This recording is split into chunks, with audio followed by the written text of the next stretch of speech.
Just a few years ago, I was working part-time at Dollar Tree and I was attending school full-time.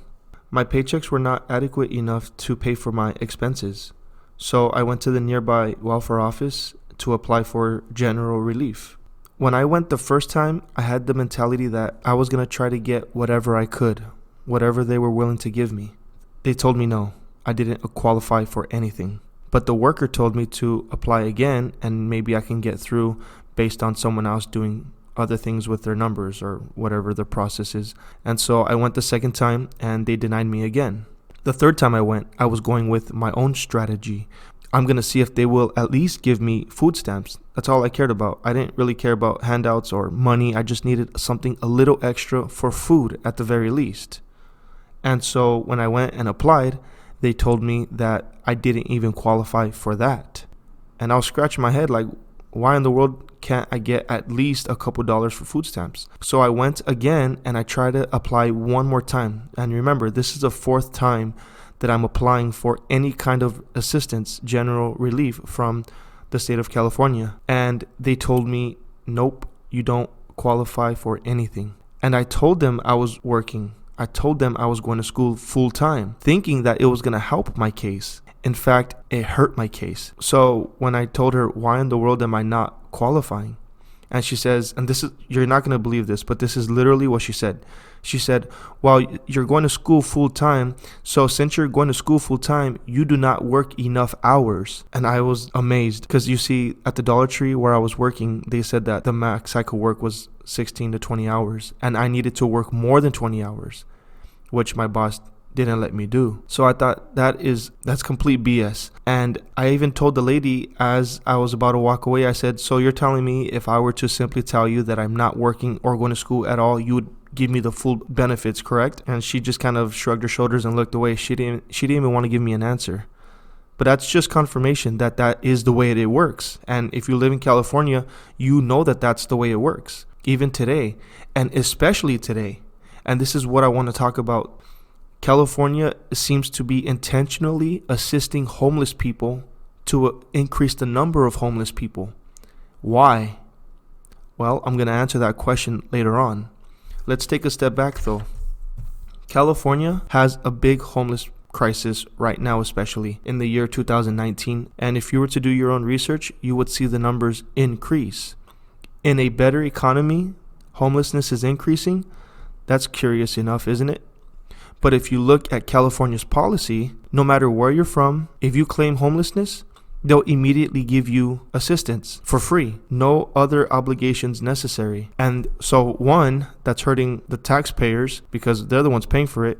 And two, that's giving an incentive for homeless people to come to California. So let's say you're in Arizona, Phoenix, and you're homeless. All you got to do is save up enough money to take a Greyhound bus to California. And when they get here, go to the nearest GR office and they'll walk away with some kind of assistance. Free. That's incentive. If I was homeless next door in Colorado and I heard that California was doing that, I'd be on the first bus over here. And that's what's happening. Recently, I was hearing a hearing. I was hearing some of the numbers going around and I did my own research to see that this was the case. California is responsible for almost half of all of the United States homelessness. But this is the reason why. So that's not like such a shock to me because I realize why. Nationally, it does seem like a shock. But when you see the policies that California has for homeless people, this is not a surprise. And there has been a 16% increase in homelessness within the last year in California. And you know why? Because of the assistance. Why do you think that's happening? When you look at California's homelessness and you look at the policies, it's almost like they are intentionally making it easier to be homeless. Here's where it gets a little nefarious. Back in 2017, there was a petition going around for rent control, and it was to be put on the ballots if that petition got enough signatures. It did get enough signatures. It made it onto the ballots of the midterms in 2018. But guess what? More people said that they did not want rent control rather than them wanting it. And I'll put up the numbers so you can see, but more people did not want it. And that's a good thing because rent control is bad. All you got to do is look at New York. Look at their policies, which is for rent control. And with rent control, you see less home ownership. that is overall systematically a bad thing for Americans, because eventually your kids are not going to be able to have the dream of owning their own home one day. But California has a homeless crisis. It's been increasing. And then you have rent control at the same time being denied by the voters. Those two things have something in common, and I'll give you the name. Gavin Newsom, the governor of California. Look up AB, Assembly Bill 1482, and you'll see what I'm talking about. Gavin Newsom and all the people who are in charge of the state are trying to go around what the voters opposed. Us as voters, we opposed rent control, and they're trying to implement it. And guess what excuse they're using? Could you guess? Homelessness. Wow. And what are we going to do about it? It's too late. The papers are already all signed. It's supposed to go into effect very soon, for certain areas especially. And it's sad because, you see, for us, me personally, again, I'm a parent. So I already know it's, for the most part, a little too late to fight against some of these things because of the fact that not enough people are fighting. And I'm doing my part, and it's definitely not enough. In fact, it's almost laughable. For instance, I called the state of California, the Capitol building in Sacramento. I called another representative. I'm leaving comments. I'm telling them that we didn't want it. Why are they still doing it? And I'm just making a little effort, not because it's going to change anything, because it's really not. There are not enough of us advocating for the change. At the very least, I can show my children why it's wrong or why it's bad, so I can give them the tools to work around it themselves. And possibly, hopefully, my grandkids would be part of the revolution that restores our current democratic republic. Why do I say it like that?